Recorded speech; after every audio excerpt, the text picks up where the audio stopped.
Jar Oil. The company have filling stations across the country, and our rates are relatively cheaper than anyone else across the country. Jar Oil is the biggest producer and distributor of cement in the country with the most competitive prices in the market.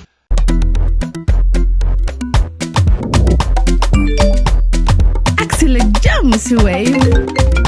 Yo, apply. Yo, luta do dede. Luta mo nulo jël moto nga andil ma xaalis. Hello? Ano lay waxal? Bisul mu fine. What? Bisul mu fine. Oh, yes! Wave Axina Gambia. Deposit and withdraw money, pay bills and buy mobile credit without fees. Transfer money wherever in the country for only 1% fee. At Wave. Bisul mu fine? Wave. Your money is yours. It's Monday, the 13th of October, 2025, and you're with West Coast Radio, broadcasting from the Gambia. For our last interview this morning, we're going to concentrate on mental health. We pointed you to this interview when we were talking to the doctors earlier in the morning. And as we always do, we will start with introductions with our guests. Kimom Smodom la. Thank you very much, Uncle Peter, for inviting us on this important platform. I am indeed very honored, as others will know, that I am Honorable Modolamin Biba, the National Assembly member for Banjul North constituency, and also the Vice Chairperson of the Select Committee on Health of the Parliament, and currently serving as the President of the Global Youth Mental Health Forum, and a mental health champion in Parliament and also outside Parliament. Fantastic, fantastic. Yeah. And you are accompanied by? I'm Jaina Wajalo, a medical doctor at Tanka Tanka Psychiatric Hospital. It's an honor to share this platform with you, Uncle Peter. And if you're wondering why I'm in green, they made me wear this. Of course. There was a time when I wouldn't come near anything that was green. That's true. That was a time when the Gambia was color-coded. On my way coming, I was listening to the first episode, and I heard you say you're in a pink shirt. Yes, I was. I'm like, okay, we need to change that to green. Thank you. All right, okay. Mental health talk is still taboo in most communities here in the Gambia. How do we begin to change that narrative? Let me start with Dr. Jallo. Thank you so much, Uncle Peter. So when we begin to understand what mental health is, then it will be easy to break taboos surrounding mental health. Mental health is just basically the way you think, the way you feel, the way you act, and how that affects your daily living. It's as simple as just having a tiring day, a simple headache, fatigue, wanting to, lay in bed just to rest. Really? That is mental health. That is mental health. But people do not really understand what mental health is. And I believe we have approximately 3 million mindsets to change because Gambians just don't understand what mental health is. And why do you think this is so? For something as simple as how you just defined it. I know. Well, I'm not quite sure because even the educated people and well-informed people that you would think they would know one or two things about mental health, they don't believe in mental health. But one of the major things I've realized and noticed in Gambians is because we lack the exposure. Gambians fail to read books, we fail to travel. When you fail to travel and read books, it kind of like just cages you in one aspect and you don't really know what the world is about. I think that's a major factor. Honorable Ba, why are you involved, in this mental health campaign? That's a very important question, Uncle Peter.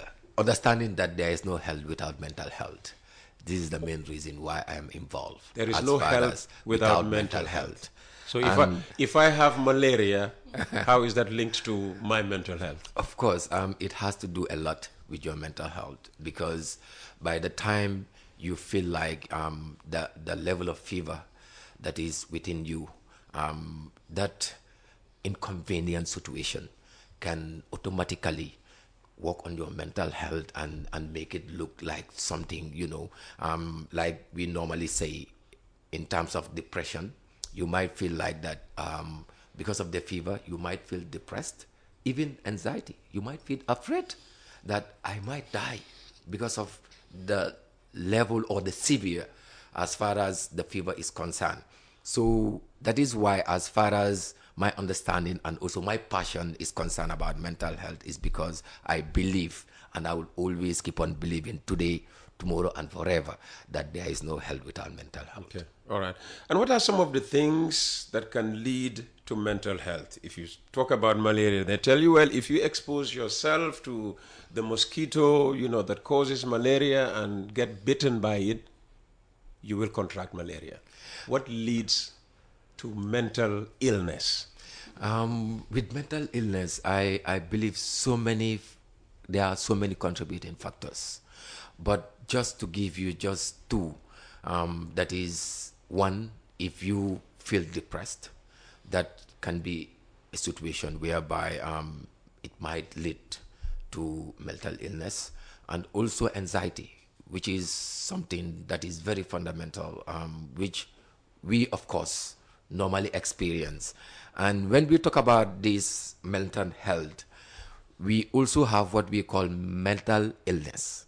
And people don't differentiate these two. We'll get the doctor to differentiate for us very shortly. So you come to realize that some people, when they see people that are having mental disorder, they tend to see them as people that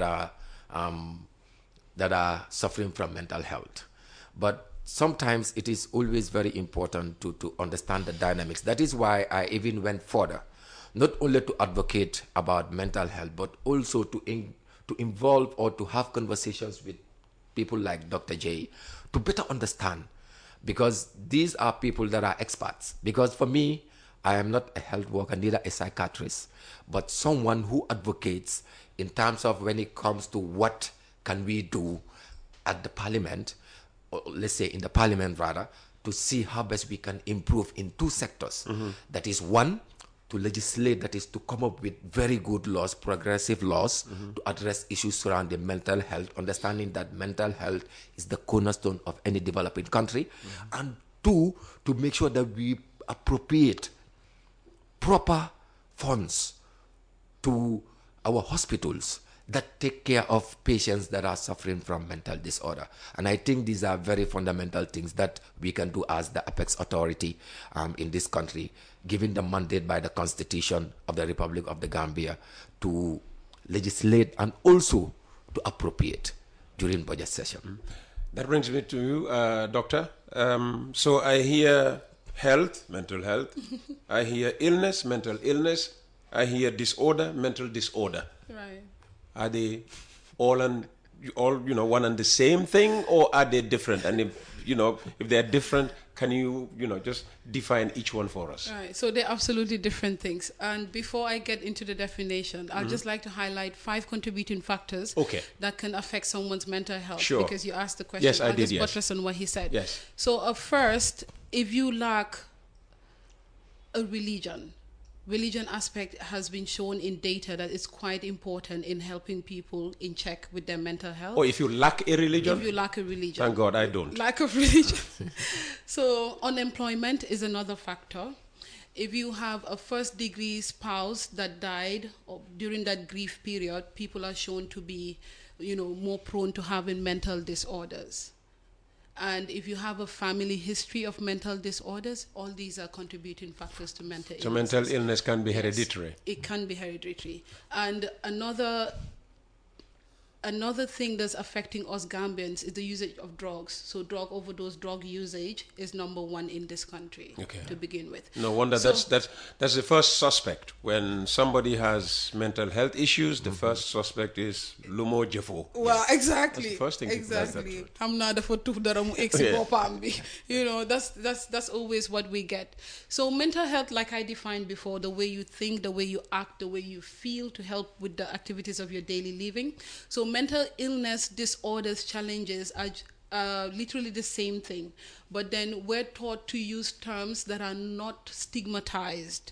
Like some time ago, we used to use the word lunatic, which is so derogatory. Is that not what is still in our statutory books? No, but we try to not use those terms because they're so derogatory.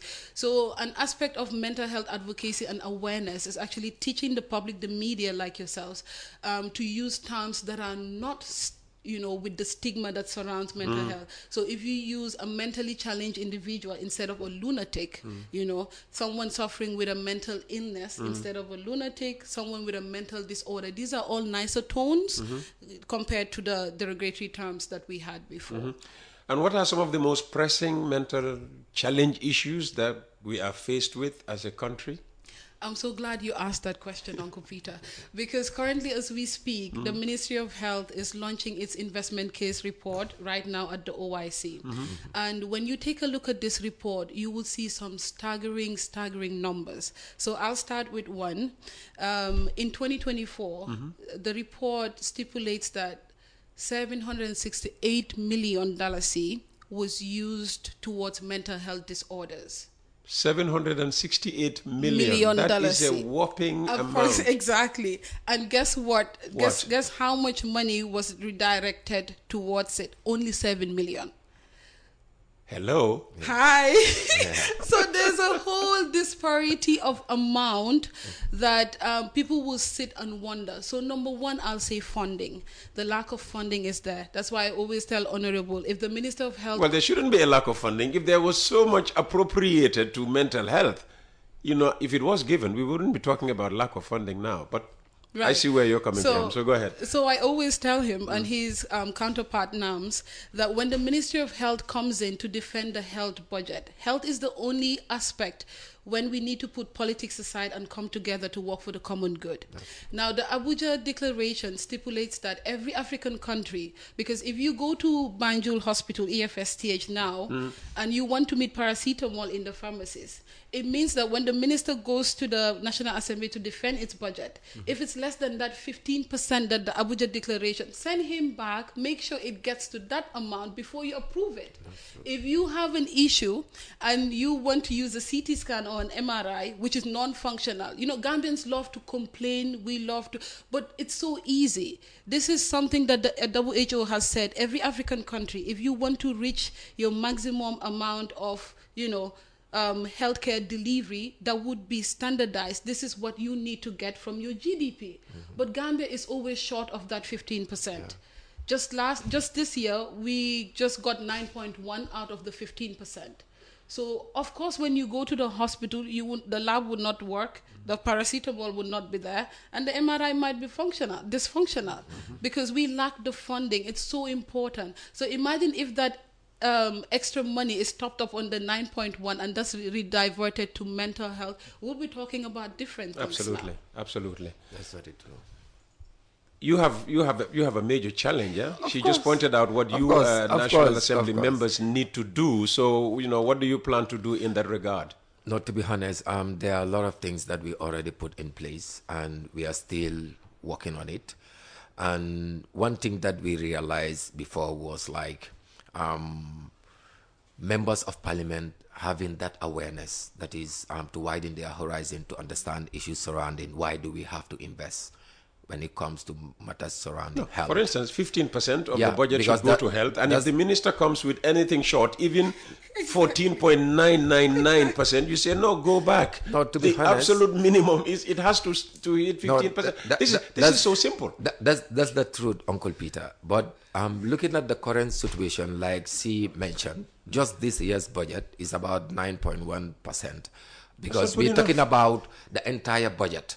And this is something that we always advocate for in Parliament, that we must try by all means. Why do we ratify or sign international agreements or conventions? Because we believe that we must domesticate it when it comes to our own, country. So has this one not been domesticated yet? To be honest, the government will come to Parliament because the government present the budget to Parliament, and Parliament will appropriate. That is how it works. And the most important part is people need to know that parliamentarians have no right to introduce any budget line. All what we receive is like a proposal from the budget government. Is the business of the executive. Yes. So what we do is we just look at it, scrutinize it, make sure that it is fit for purpose, and see. Sometimes that is why we have what we call savings. We cut from one ministry and save it in bulk and later on redistribute it we don't reduce or add, because our priority is to make sure that we work on issues surrounding the deficit, because we are not in parliament to increase the deficit, but instead to reduce the deficit. So it is always government's proposal. They will come to parliament. That is why even when it comes to the appropriation bill, it is a law. Sometimes people will say the budget. We say, yes, of course, the budget is a law because it is appropriated in parliament and parliament will vote for it so that it can be used to spend government funds for any fiscal year. But what is more important right now, as I always tell others, that it is very important to really focus on our social sector ministries, especially when it comes to health. And now we have seen a significant improvement when it comes to that situation, because what was happening before and now, we have seen a lot of improvement. And I believe there will be more improvement because people like us are in parliament to advocate on issues that are of importance, especially when it comes to what we are discussing right now, mental health. That is something that people don't even talk about. But like Doctor will always say, now we are taking a baby step towards creating awareness, making sure that members of parliament understand the dynamics surrounding. Because today, I am mentally able. But tomorrow I can be mentally disabled. But what resources do I put in place if I am in that situation to be treated and be taken care of? Okay. Sometimes we need to think like that so that we can progress as a country. But if we always want to remain as people whereby all what we see in terms of decision making, especially when it comes to parliament, we have to bring in political will, it doesn't make sense. Like she said, when it comes to issues surrounding health, we need to put politics aside and make sure we do the needful and appropriate funds accordingly. Okay. And on the issue of creating awareness, I will start with Doctor. I'm sure this is why you're here. There's a whole week dedicated to just educating people about mental health, making them aware of what is mental health and whatever. When was this week launched and how did the launch go? Uncle Peter, talking about this gets me emotional because this is the first time in the country's history that 10 civil society organizations are coming together who in one way or the other advocate for mental awareness, and in commemoration and collaboration with the Ministry of Health. So we were able to come up with a proposal and a concept note for a whole week long of sensitization and reducing stigma, like you said. So we ask ourselves the question, why stop at a day when we can have a whole week and beyond? So October 10th is stipulated by WHO to commemorate World Mental Health Day. Yes. So that was when we started. We started with a march past from the McCarthy Square to the Arch 22 on Friday. And then we had a national press briefing. In attendance was the Director of Health Services, the Turkish Ambassador, and the National Mental Health Program Coordinator in the Gambia. So I believe our videos, he was just showing me that our videos are all over the place. I'm like, yes, mental health needs to be on everyone's lips. Like, we need to start talking about this. We need to start raising awareness.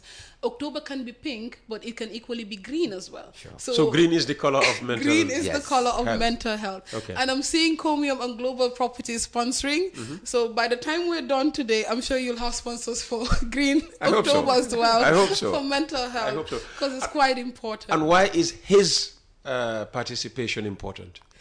Well, Honorable is known as the social media NAM, the National Assembly member. Is he the most visible online? He is the most visible. If you go to LinkedIn, he's there. Facebook, he's there. So the first time we came up with this idea, he was the first person I spoke to. And lo and behold, he was so accepting. I didn't feel that resistance. So he's the reason why we're sitting here today. I was only able to draft and see and say, this is what I wanted. But it was his idea to bring all the CSOs together because we believe in partnership. So gone are the days we sit and ask ourselves, what is government doing? Government bu ñaka njëriñ bi, ñi nekkuñ di def dara. So we took it upon ourselves to institute that little bit of change and impact that we can in our individual lives and organizations. So, we're like, why not? Let's just complement their efforts. Absolutely. How much difficulty did you have in, rallying support from all these different CSOs by virtue of your political leaning? To be honest, Uncle Peter, I had no challenges. Oh, very good. To be honest, but the truth is, Dr. J was the architect behind what is currently happening. To tell you the truth, and I can remember when she first approached me with Auntie Kodu, the president of WISTEM, the Gambia, and when they said to me, "This is what we think we want to do in October," and this was 2 months ago. And I said to them, it is a very good idea. It is indeed very great to have this for the first time in the country. As a mental health advocate and also champion in Parliament, what can we do now is, because I had this relationship already, as I said in the beginning, that I am currently the president of the Global Youth Mental Health Forum. I am working with Peaceful Mind Foundation, and our office is currently in India, Delhi, and we are also working with the United Nations Global Compact. So I said, this is an opportunity that we can explore and see to it that there is something that we can start with. And that is when we agreed to invite all the organizations that she has mentioned. And thank God, 2 months ago, we started planning. Every 2 weeks, on Fridays, we have evening meetings, and up to date. And you come to realize that at the end of the day, most of the finances of what we are doing to implement our activities started from our own pockets. That is the beauty. Because my grandma will always tell me, if you want to be respected by anyone who you want to be to support you on anything, go tell him or her that this is already what I put on the table. Sure. And this is how you can be empowered and supported. But you cannot just go to people and say, I have absolutely nothing and I want you to support me. That is where the disrespect comes in. And that is where you will be manipulated, and they will always control you in whatever you want to do. But again, we seize the opportunity to support government by collaborating with the Ministry of Health in making sure that, like she said, government cannot do everything. And for the first time, government, I believe right now, they can attest that there is no activity about mental health like what is happening now. Right. It has never happened in the history of the Gambia. Fantastic. Well so, done. and we want to grow bigger. Because to tell you the truth, one of our maiden meetings that we had, I told them, look, I am thinking of having the first ever mental health summit in this country next year. And I know with the team we can. In 2027? Yes. God willing, yes. 2026. 2026. 2026. Yes, 2026. We want to organize the first ever mental health summit. These are ambition.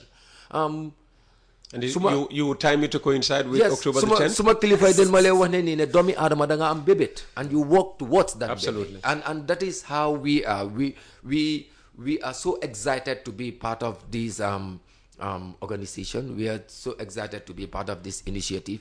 And at the end of the day, I really want to thank the entire task force, because these are people, like you said, from diverse organizations that advocates about mental health in this country. But at the end of the day, all what we see is the progress of Gambia towards mental health. Fantastic. Yeah. Dr. Jallo, you work in a mental health facility, the most famous without a doubt. The name, though, remains a subject of debate. How did we come to Tanka? Are there enough trained professionals and facilities for this growing need? I mean, as the population grows, everything grows. I was shocked to hear in the morning that the number of Gambians with epilepsy is incredibly high.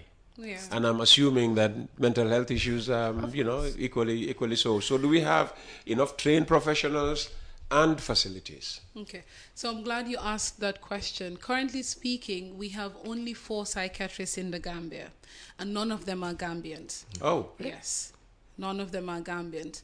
So our upcoming consultant, who's a Gambian, is currently in Ghana trying to finish up his fellowship training.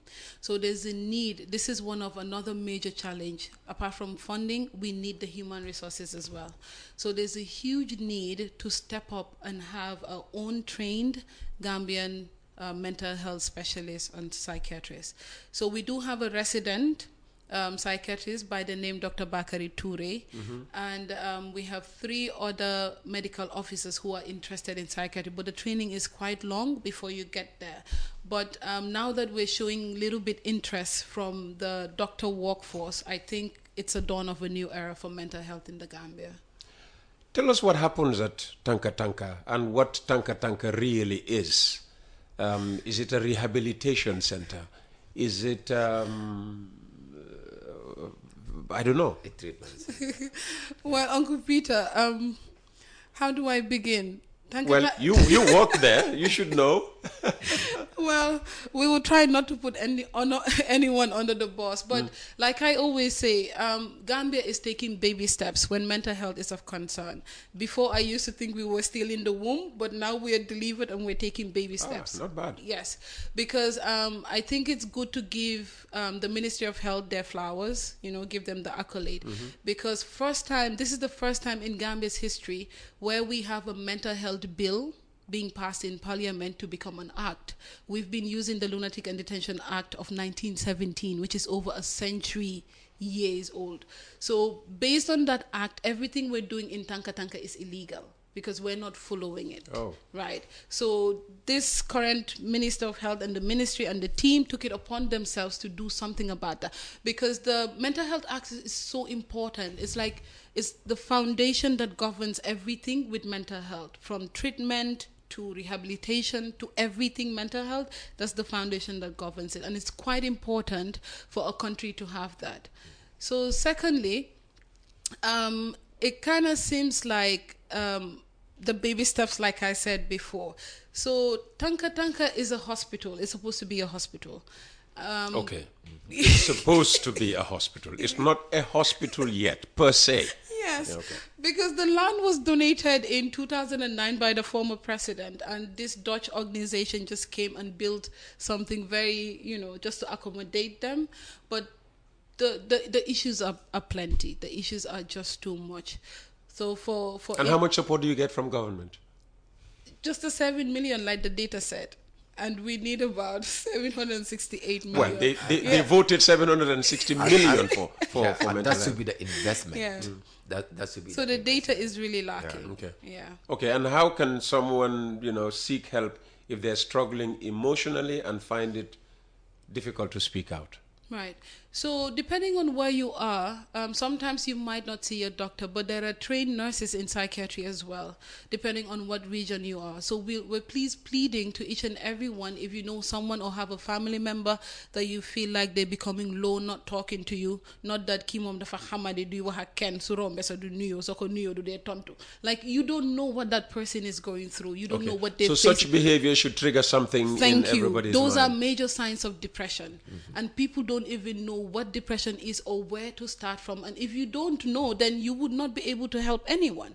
So I think it's always wise to seek help professionally, and they can do the referral until you get to Tanka Tanka where you see the professionals. And there's also the 1025 hotline where you can call the ministry and you'll be redirected to one of the professionals to speak to that can help you out. Fantastic. Yeah. We're running out of time. We have about 5 minutes. I keep looking at the clock on my laptop here. In 5 minutes, what would you like to squeeze in that is of importance to you? National Assembly member, Banjul North? Yes, I will start with both government and the parliament. And sometimes when I say both government and the parliament, I believe the parliament is just one arm of the state, but that is governance. And understanding that it is so important that government should do what they're supposed to do through the Ministry of Health to give a complete focus on, like what she said. Currently, the Ministry of Health is working on the first ever updated mental health bill, because what we have right now is called the Lunatic and Detention Act. And this was enacted since 1917. And we can say it is already 108 years old now. So you come to realize that it is already outdated. So now at the level of the parliament, also through the health committee, we are pushing with the Minister of Health to see to it that this bill is introduced to Parliament as soon as possible, so that we can go through the required or the normal process and enact this law.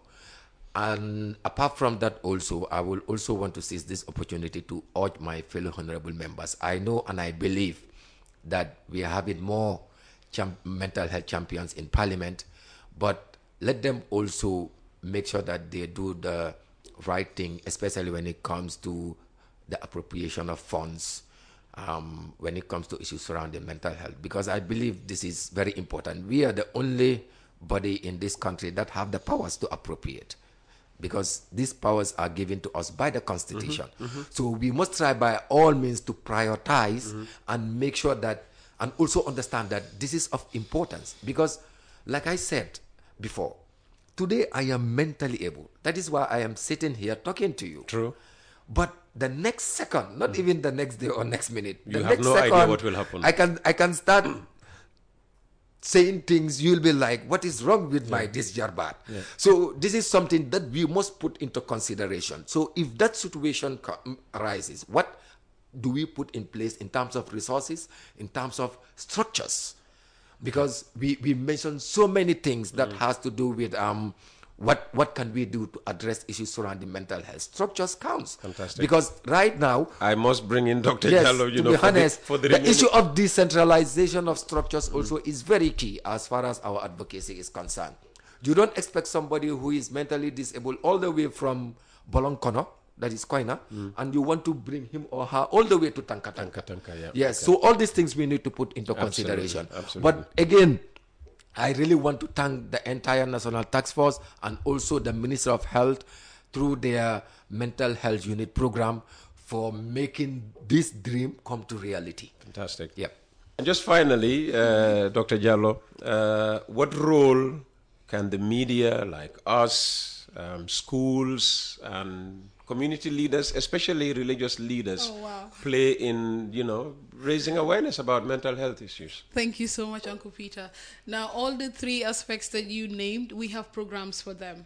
So as soon as we leave here, we're going to the University of the Gambia at the Law Faculty Auditorium, where we'll have a school mental health program, mainly for tertiary institutions, because we've already done the ones for the secondary schools. Yes. Okay. In St. Joseph's Hall in Banjul and Nusra Secondary School, because they play an important role as well. So we have, on Wednesday, we're supposed to have the faith leadership dialogue, because they play an important role. People listen to imams and priests and pastors, so they play an important role in helping us spread the word. And on Thursday, we have a national symposium at the OIC. It's a whole week long of events. And on Friday, we'll be having a walk for health from traffic light to Fajara Golf Course. So we're not done yet. We're just starting. On Tuesday, tomorrow, we're doing screening in 4 different hospitals, in Tanka, Edward Francis Small Teaching Hospital, Carnifin General Hospital, and Birkama. So we're trying to decentralize, based on the funds that we have, we're doing the little we can to contribute to the efforts. So I would not do justice without highlighting the different organizations that combine to form the task force. So we have the Association of Resident Doctors, the Gambia, Women in Science, Technology, Engineering, and Mathematics. There's the National Assembly Member Constitution, our honorable for Banjul North. And we have Association for Suicide Prevention Africa Suicide Prevention Association, who's currently working in tandem with the NAMS to decriminalize suicide in the Gambia. Yes, attempted suicide. I am working on the private which member is bill so for that. important. We have important organizations coming together. There's an International Voluntary Mental Health Organization that's part of the task force. There's HEMDA. So HEMDA is Help the Mentally Disabled Association. So on Saturday, they spearheaded the event that we had. So we were at Coastal Road Roundabout, Turntable, and Senegambia. So all the mentally challenged individuals that are outside on the street, no homes, you and I see them every day roaming about. So we took it upon ourselves to clean them up, dress them, feed them, and refer some to Tanka and others to Nemba. These are usually people who are supposed to be violent, especially when you approach them. That's the perception. Thank you. That is what we're trying to break. Not all of them. Some actually needed that, because when the doctor in Nemban called me to say that they've received the patient that we referred, it was like the patient kept on insisting, Dr. Sangu na te de, te mom da masangu, because like You can't imagine when was the last time he had a bath. Yeah. So this is so emotional for each and everyone here because we believe in the cause. We believe they are part of community. We believe we're not supposed to segregate them. So the president of the Association of Suicide Prevention had a meal with one of them, and it was so wholesome. Like if we start treating them this way, hopefully others can see the light and know that they are part of community. Absolutely. Thank you so much. Yeah. No, thank you, Doctor, for coming. Great insight shared this morning. National Assembly Member Banjul North, Honorable Ba. Thank you very much for coming. Thank you. That brings us to the end of today's Coffee Time with Peter Gomez. Jar Oil. The company have filling stations across the country, and our rates are relatively cheaper than anyone else across the country. Jar Oil is the biggest producer and distributor of cement in the country with the most competitive prices in the market.